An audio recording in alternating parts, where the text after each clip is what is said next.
At a prestigious military academy, a 67-year-old janitor mops floors in silence, wearing a faded Navy SEAL patch on his worn jacket. Elite cadets mock him daily, calling it fake, stolen valor. He never responds, never defends himself, just keeps his head down and does his work. What they don't know is that patch was earned in blood. And when a legendary Admiral walks through those doors, what happens next will leave the entire room frozen in shock. The morning sun filtered through the tall windows of Coronado Military Academy, casting long shadows across the hallway floor. It was just after breakfast formation, and the building hummed with the usual sounds: boots on tile, locker doors slamming, voices echoing off the walls. An older man in a janitor's uniform pushed a mop slowly across the floor near the east corridor. His movements were steady, unhurried. He'd been doing this same route for 3 years now. Most days, nobody even looked at him. But today was different. A group of cadets came down the hallway, fresh from morning drills. Their uniforms were pressed sharp, their postures perfect. They walk with the kind of confidence that comes easy when you're young and everything's gone your way. One of them, a tall cadet with sharp features, glanced over at the janitor and stopped walking. His eyes landed on something. A patch on the old man's work jacket. Faded, worn at the edges. A Navy SEAL trident. The cadet smirked. "Hey, look at this," he said loud enough for his friends to hear. "This guy's wearing a SEAL patch." His buddies turned to look. One of them laughed. Probably bought it at a thrift store or something. Another cadet shook his head, grinning. "Yeah, stolen valor. No way this old janitor was ever a SEAL." The old man kept mopping. He didn't look up, didn't say anything. His face stayed calm, weathered like old leather but steady. His hands, scarred and worn, just kept pushing the mop back and forth in the same quiet rhythm. The cadets exchanged looks, smirking at each other. One slapped another on the back as they started walking again, their laughter trailing down the hallway. The janitor paused for just a moment. Not long, just enough to take a slow breath. If anyone had been paying attention, they might have seen something flicker across his face. Not anger, something quieter. Sadness, maybe. The kind that comes from carrying weight nobody else can see. He went back to mopping. The patch on his jacket was real. Every thread of it. And those cadets walking away, laughing and joking, had absolutely no idea who they'd just humiliated. His name was Thomas Reyes, 6 to 7 years old. The day shift janitor at Coronado Military Academy for the past 3 years. Before that, he'd done what he called government work. That's all anyone knew. Thomas arrived before dawn and left after dark. Mopped hallways, emptied trash, cleaned the rifle range. He kept to himself, ate lunch alone on a bench overlooking the training fields. His uniform was always clean but faded. His hands were scarred and calloused, the kind that had done more than push a mop. Nobody really noticed him. To the cadets and staff, he was just part of the background. But sometimes, when the hallways were quiet, his mind would drift back. Back to when those hands had held different tools. 26 years old. Coronado Beach, California. Hell Week. 5.5 days of constant physical torture designed to break anyone who wasn't absolutely committed. Thomas had made it through. Barely. Out of 140 men who started, only 32 finished. He was one of them. After that came years of training most people would never know about. Close quarters combat. Underwater demolitions. High-altitude parachute jumps in the middle of the night. Learning to move through enemy territory without making a sound. Learning to survive on nothing. Learning to trust the man next to you with your life. His first deployment was to the Philippines. Counter-terrorism operations in the jungle. Humid nights, insects everywhere, living in the mud for weeks at a time. Then came the Middle East. Iraq. Afghanistan. Places that didn't have names on any map. Missions that would never be talked about. He'd pulled wounded brothers out of firefights. Had seen friends not make it home. Had made decisions in split seconds that saved lives or ended them. The kind of decisions that stay with you forever. 23 years of that life. 3 combat deployments. Decorations he never wore. Scars he never explained. Then one day, his body said enough. His knees gave out. His back wouldn't hold up anymore. And just like that, it was over. The Navy thanked him for his service and sent him into the world he'd spent decades protecting. Now here he was, pushing a mop at 6-7. Thomas pulled the tarnished challenge coin from his pocket as he stood alone in an empty corridor. He ran his thumb across its surface, a sealed trident on one side, an inscription on the other that had nearly worn away. A gift from his team after a mission he still couldn't talk about. He put it back and kept working. The cadets walking these halls were smart, driven, hungry to prove themselves. They studied tactics in classrooms, ran drills on the same fields where he'd once trained. They respected rank and shine, medals, ribbons, polished uniforms. But they didn't see scars. They didn't see silence. They didn't recognize the man who'd lived the very missions their instructors now taught from textbooks. To them, Thomas Reyes was just the janitor, invisible, beneath notice, and that's exactly how he preferred it. He'd spent his whole life operating in the shadows. Why would that change now? The next day, the Academy Commons was buzzing with energy. Lunch period. Cadets filled the tables, talking over trays of food, comparing notes from morning classes. At the center of it all sat Cadet First Class Brandon Mitchell. Mitchell was everything the Academy celebrated. Top of his class. Sharp mind. Sharper tongue. Son of a senator. Everyone knew he was destined for fast-track officer candidacy. Probably a command position before he turned 30. He had that kind of confidence. The kind that came from never failing at anything. The kind that made people listen when he talked. Right now, he was holding court with his usual group. Telling a story. Making them laugh. He had that gift. Then the door opened. Thomas Reyes stepped inside, pushing his janitorial cart. He was there to empty the trash bins along the wall. He moved quietly, trying not to disturb anyone. Mitchell's eyes locked onto him. A smirk spread across his face. "Hey everyone," Mitchell announced, loud enough for half the room to hear. "Check out our janitor. He's still wearing that sealed trident. Isn't that adorable?" Laughter rippled through the nearby tables. Heads turned. A few cadets exchanged uncomfortable glances, but nobody said anything. One cadet, Sarah Chen, sitting across from Mitchell, frowned. "Come on, Mitchell. Maybe it's real. You don't know." "Real?" Mitchell cut her off, his voice dripping with disbelief. He gestured toward Thomas. "Look at him. SEALs are warriors. Elite operators. This guy can barely push a mop." More laughter. Thomas kept working. He pulled the trash bag from the bin, tied it off, replaced it with a fresh one. His face showed nothing. He'd learned a long time ago not to react. But Mitchell wasn't finished. He stood up, walking toward Thomas with his squad watching. He wanted an audience for this. "Hey, buddy," Mitchell said, stopping a few feet away. "Serious question. Where'd you get that patch? Amazon? eBay? Because you know stolen valor is a federal crime, right?" Thomas slowly straightened up. He turned to face Mitchell. Their eyes met. Thomas's gaze was calm, steady, the kind of look that had stared down worse things than an arrogant kid. "It was earned," Thomas said quietly. Mitchell let out a short laugh. "Oh yeah. Okay. What was your team? What class did you graduate? What operations were you on?" Thomas didn't answer. He'd been in situations where talking got people killed. He'd learned that some truths didn't need defending. Not to people who wouldn't understand anyway. He simply turned back to his cart and kept working. That silence made Mitchell angrier. He took it as confirmation, as guilt. "That's what I thought," Mitchell said, his voice louder now. "Pathetic. You know what you're doing? You're disrespecting every real service member who earned that symbol. Every man who died wearing it." The Commons had gone quiet. The laughter was gone. Even Mitchell's friends looked uncomfortable now. Sarah Chen stayed down at her tray, her jaw tight. A few other cadets shifted in their seats. But Mitchell wasn't backing down. If anything, he leaned in harder. "You know what?" he said. "I'm reporting this. My uncle is a colonel at JSOC. We don't tolerate fakes." Thomas paused. For just a moment. Then he looked back at Mitchell one more time. "Do what you need to do," he said quietly. "Son." That word hung in the air. "Son." It wasn't said with anger. It wasn't even condescending. It was just a statement. But somehow, it landed like a slap. Mitchell's face flushed red.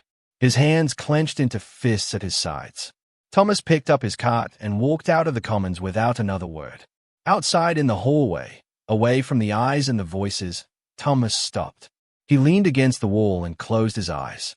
His hands were shaking, not from fear, not from anger, from the sheer effort it took to stay silent. The memories were loud now. Screaming. Mosul, the firefight that lasted 11 hours. Kandahar, the mission that went sideways. Names and faces of men who didn't make it home. Operations he still couldn't talk about. Clearances that would never expire. Secrets he'd carry to his grave. And some kid, some child who'd never heard a shot fired in anger, just called him a fraud. Thomas took a long, slow breath. Then he pushed off the wall and kept moving. Because that's what he'd always done. Keep moving. Stay quiet. Finish the job, even when it hurt. By that afternoon, the entire academy was in motion. Word had come down from command just after lunch. Vice Admiral James Cordova was arriving for an unannounced inspection and guest lecture. No warning. No preparation time. Just show up and be ready. For anyone who knew anything about naval special warfare, that name meant something. Cordova wasn't just an admiral. He was a legend. 3 decades in the teams. Distinguished Service Cross. Bronze Stars. A career that read like a history of modern warfare. Instructors spoke his name with reverence. Cadets studied his missions in tactical classes. Now he was coming here. The academy erupted into controlled chaos. Cadets rushed back to their barracks to repress uniforms. Instructors gathered for emergency briefings on protocol. The commandant's office was making frantic calls. Every surface that could be polished was being polished. Every corner that could be swept was being swept. Brandon Mitchell was ecstatic. He'd been selected to deliver the welcoming brief to the Admiral. Out of 200 cadets, they'd chosen him. This was it. His moment. The kind of opportunity that could define a career before it even started. He stood in front of a mirror in the barracks, rehearsing his speech for the 4th time, adjusting his cover, checking his ribbons. It is my honor, on behalf of the Coronado Academy Corps of Cadets, to welcome you, sir. Perfect. Confident. He was going to nail this. Across campus, in the administrative building, Cadet Sarah Chen stood at the records office counter. She'd been thinking about the confrontation in the Commons all day. Something about it didn't sit right. The officer behind the desk looked up.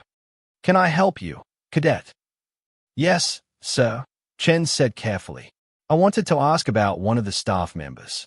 Thomas Reyes, the janitor. Is there any background information available?" The officer frowned but pulled up the file on his computer. He scanned it briefly. Says here he worked in government contracting for 30 years. Honorable discharge. That's all that's public record. Chen leaned forward slightly. Nothing about SEAL teams. Special operations. The officer looked at him more carefully now.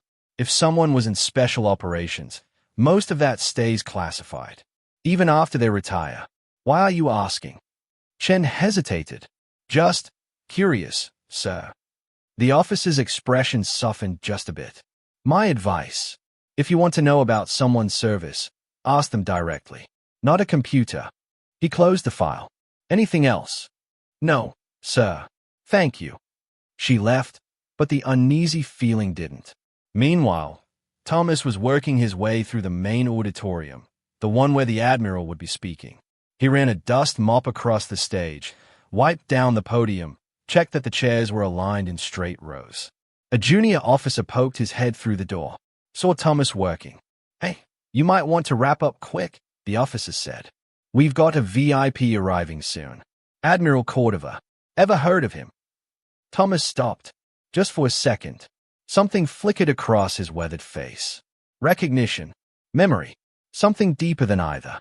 "Yes, sir," Thomas said quietly. "I've heard of him." The officer nodded and disappeared back into the hallway, already moving on to the next task. Thomas stood alone now in the empty auditorium. 200 seats facing a stage.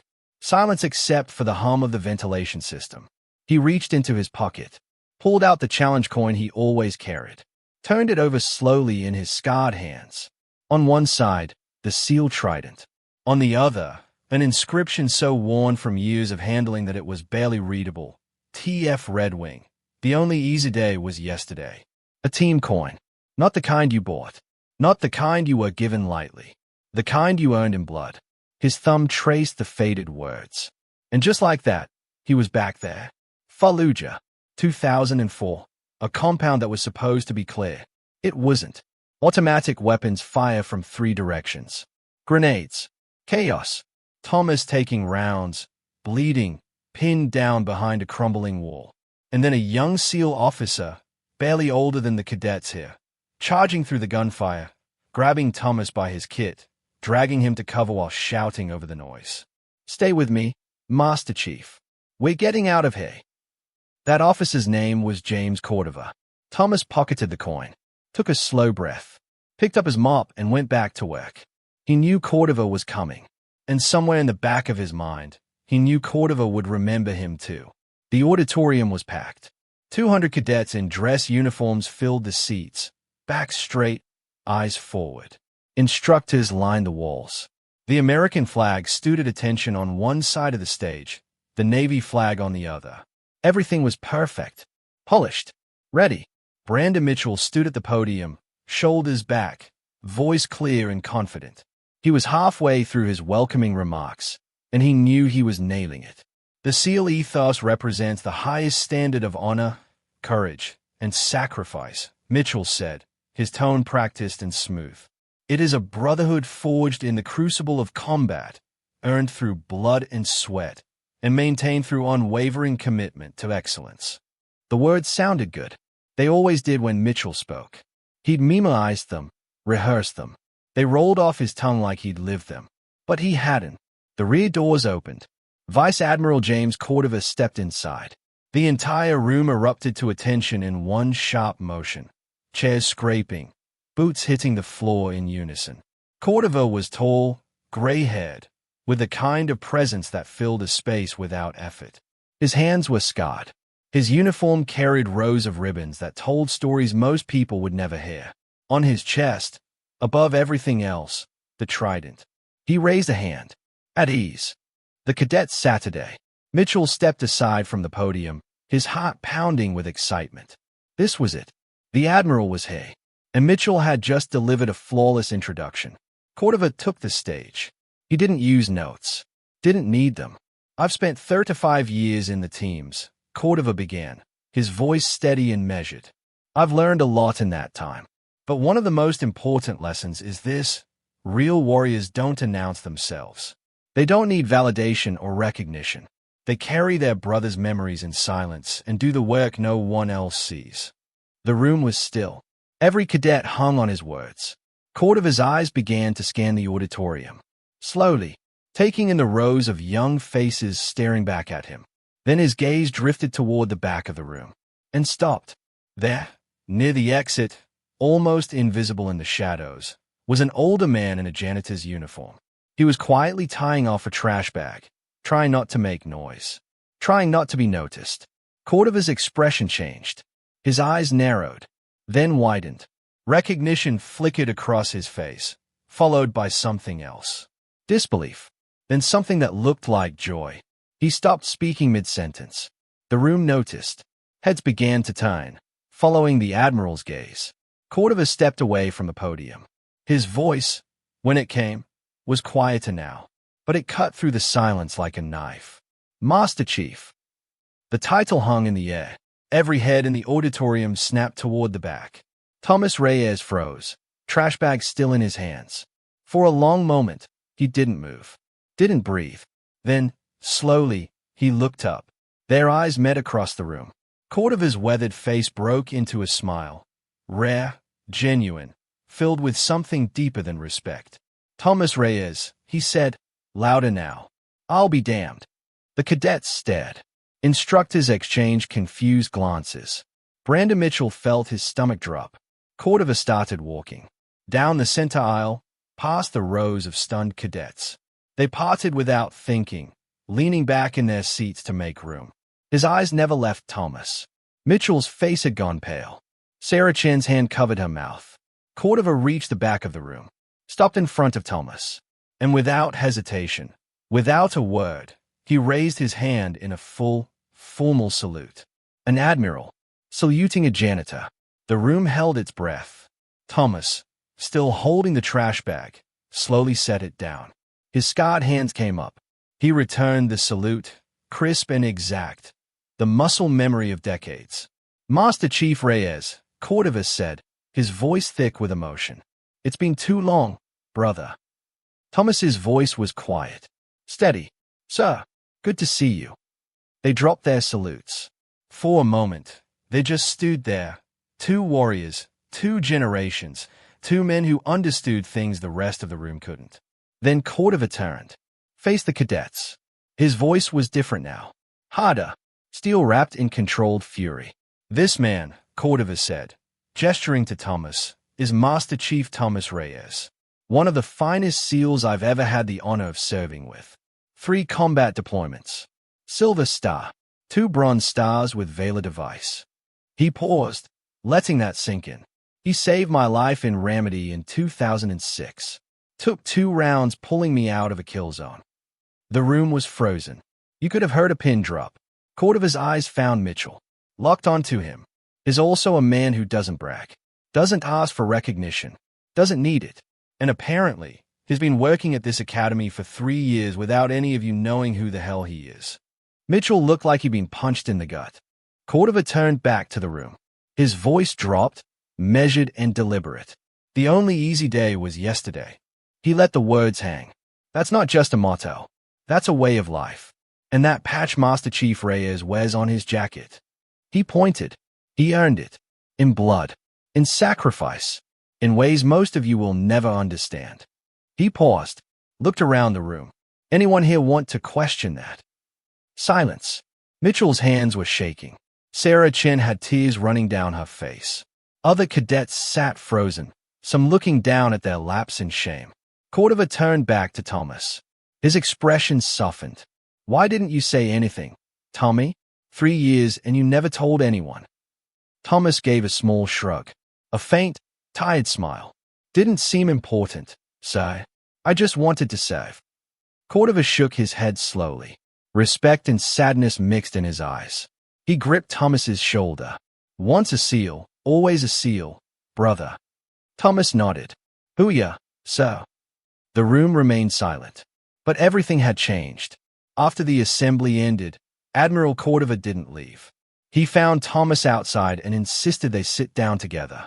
They chose a quiet spot in the academy's courtyard. 2 old warriors on a weathered bench under the shade of an oak tree, paper coffee cups in hand. They talked the way men like them do. Quietly. About missions that were still classified. About brothers who didn't make it home. About the weight of living when others hadn't. About the strange, disorienting experience of coming back to a world that had kept turning while they were gone. Why didn't you ever tell anyone here who you were? Cordova asked, watching Thomas carefully. Thomas took a slow sip of his coffee. Looked out at the training fields where cadets were running drills. I did my time, Jim. I wanted a quiet life. These kids. He gestured toward the buildings.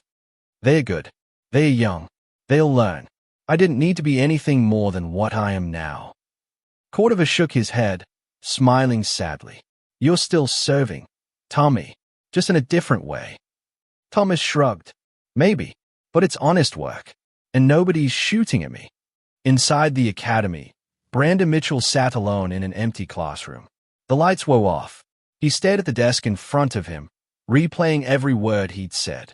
Every snay, every laugh.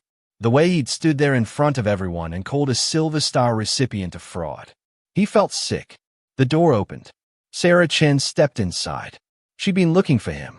You need to apologize, she said simply. Mitchell didn't look up. How can I? I called him a fraud. Sarah. I disrespected a decorated SEAL. A man who's done more in one day than I'll do in my entire career. I'm finished. Chen walked over and sat on the desk beside him. Her voice was firm but not unkind. Then be a man and own it. Face him. Apologize. That's what he would do. Mitchell closed his eyes. Nodded. Later that evening, as the sun dipped low and the hallways emptied out, Thomas was locking up the maintenance closet. He heard footsteps behind him. Turned to see Mitchell standing there, still in uniform, shoulders tight with nerves. Master Chief. Mitchell's voice cracked. He stopped, took a breath, started again. I don't know how to say this, but I'm so sorry. There's no excuse for what I said, for how I treated you. I was arrogant, ignorant, disrespectful. His eyes were red. You deserved so much better than that. Thomas stood there for a moment, studying the young man in front of him. Then he stepped forward and placed a hand on Mitchell's shoulder.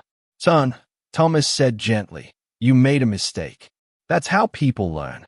You think I never screwed up? I did. Plenty of times. The difference isn't whether you fall. It's what you do after you get back up. Mitchell looked up, surprised by the kindness in Thomas's voice. You're going to be an officer, Thomas continued. That means you're going to lead people. Real people with real stories you'll never fully know. Respect them. All of them. Because the guy mopping the floor, he might have saved a country once. Mitchell nodded, his throat tight. I'll never forget this, sir. Thomas smiled. Good. And stop calling me sir. He paused. I work for a living. It was an old military joke, enlisted men ribbing officers. Mitchell laughed despite himself, wiping at his eyes. From down the hallway, Admiral Cordova stood watching. He didn't interrupt, just smiled quietly to himself. Justice, grace, redemption, all in one moment. After the assembly ended, Admiral Cordova didn't leave. He found Thomas outside and insisted they sit down together. They chose a quiet spot in the academy's courtyard, two old warriors on a weathered bench under the shade of an oak tree, paper coffee cups in hand.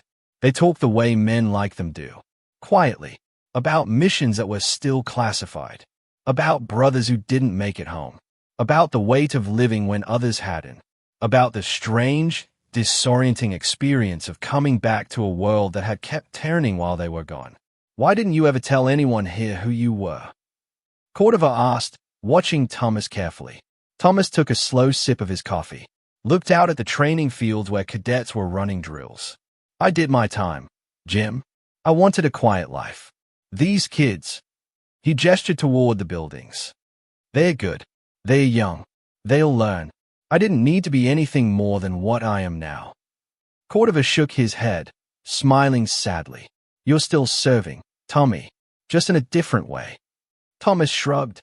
Maybe, but it's honest work, and nobody's shooting at me. Inside the academy, Brandon Mitchell sat alone in an empty classroom. The lights were off. He stared at the desk in front of him, replaying every word he'd said, every snay, every laugh, the way he'd stood there in front of everyone and called a Silver Star recipient a fraud. He felt sick. The door opened. Sarah Chen stepped inside. She'd been looking for him. You need to apologize, she said simply. Mitchell didn't look up. How can I? I called him a fraud, Sarah. I disrespected a decorated SEAL. A man who's done more in one day than I'll do in my entire career. I'm finished. Chen walked over and sat on the desk beside him. Her voice was firm but not unkind.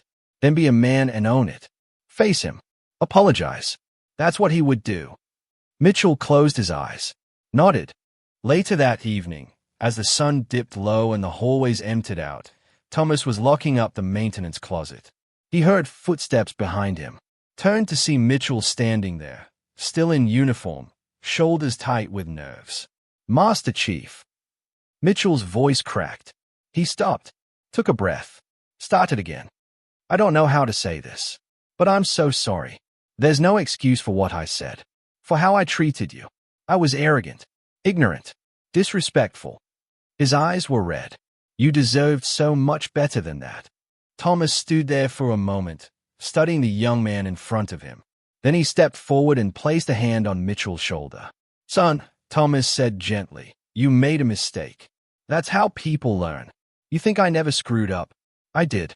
Plenty of times. The difference isn't whether you fall. It's what you do after you get back up. Mitchell looked up, surprised by the kindness in Thomas's voice. You're going to be an officer, Thomas continued. That means you're going to lead people. Real people with real stories you'll never fully know. Respect them. All of them. Because the guy mopping the floor, he might have saved a country once. Mitchell nodded, his throat tight. I'll never forget this, sir. Thomas smiled. Good. And stop calling me sir. He paused. I work for a living. It was an old military joke, enlisted men ribbing officers. Mitchell laughed despite himself, wiping at his eyes. From down the hallway, Admiral Cordova stood watching. He didn't interrupt, just smiled quietly to himself. Justice, grace, redemption, all in one moment. A week later, the morning sun filtered through the academy windows again. Thomas Reyes was back at work, pushing his cart down the same hallway he'd mopped 1,000 times before. But something had changed. "Morning, Master Chief," a cadet said as he passed, nodding respectfully. "Morning," Thomas replied. Another cadet stopped, shook his hand, asked him a question about boot camp. Thomas answered, patient and kind. He wasn't invisible anymore. Brandon Mitchell appeared at the end of the hall with a small group of cadets. He walked differently now, slower, more thoughtful, less like someone trying to prove something, more like someone trying to learn. "Master Chief," Mitchell said as he approached, "we wanted to ask you something. Would you be willing to speak to our leadership class sometime? Share some of your experience, your perspective on service." Thomas paused, looked at the young faces around him. Earnest, respectful, hungry to understand. He nodded. "I'd be honored." The cadets smiled. One by one, they shook his hand and headed off to class. Mitchell lingered for just a moment. "Thank you," he said quietly. Thomas just nodded. No words needed. The camera pulls back slowly. Thomas stands in the center of the hallway, no longer a ghost moving through the background.